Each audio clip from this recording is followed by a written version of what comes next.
I heard the crying again last night. A woman's voice, low and bitter, drifting through the trees. It came from Ndoka's compound, just like it had for the past 3 weeks. But Ndoka's wife had been dead for months. Let me tell you what happened. Her name was Olamma. She was from our village but married into the next one, across the thick forest and winding rivers. Her family sent her off with songs and prayers, believing she would be well cared for. But life was not kind to Olamma. Her husband's family never truly accepted her. They whispered that she was bad luck, that she had come to take from them but brought nothing. Then her husband died and everything changed. They turned on her. She was no longer their wife, no longer family. They made her eat last, gave her the worst place to sleep, treated her like a stranger in the house she had once called home. When she fell sick, nobody helped her. She lay on a mat, weak, burning with fever. By the time she took her last breath, she had died, forgotten. And when they buried her, they did it quickly, in a shallow grave behind the compound. No proper funeral, no respect, just a full handful of death and silence. No one sent word to her people, no one mourned her, and that was their mistake. At first, it was small things. The night after her burial, the wind howled through the compound, rattling doors and windows. The air was thick, heavy, as if something unseen was moving through the house. Then the whispers began.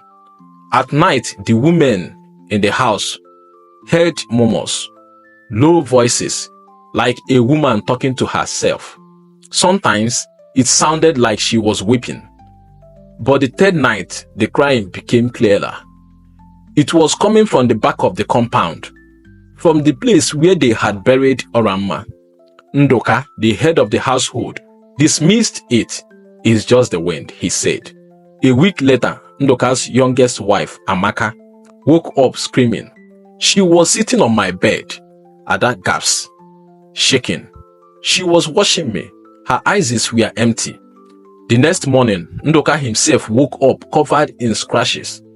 Long, deep lines ran across his chest and back, as if something with sharp nails had clawed him in his sleep. The livestock started dying. First one, cow, then another. Each one found stiff, eyes wide open, mouths twisted in silent screams. By the second week, the doors began slamming on their own. Pots shattered even when no one was near them. The children refused to sleep, saying they saw a woman standing in the corner of their room, whispering. The household fell into shouts. Olamma had returned. Desperate, Ndoka's family ran to the village elders. The elders shook their heads. She was not given a proper burial. One of them said, her spirit will not rest. Ndoka's eldest son and some elders traveled to Olamma's home village. When they arrived, they knelt before her family and explained everything, but her brothers shook their heads. She was our sister once, they said, but we gave her away in marriage. She belongs to you now.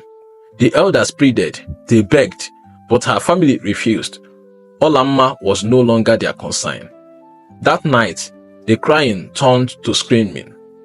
The next morning, Ndoka's eldest son was found lying outside the house, face down in the dust. His body was cold. His eyes were wide open.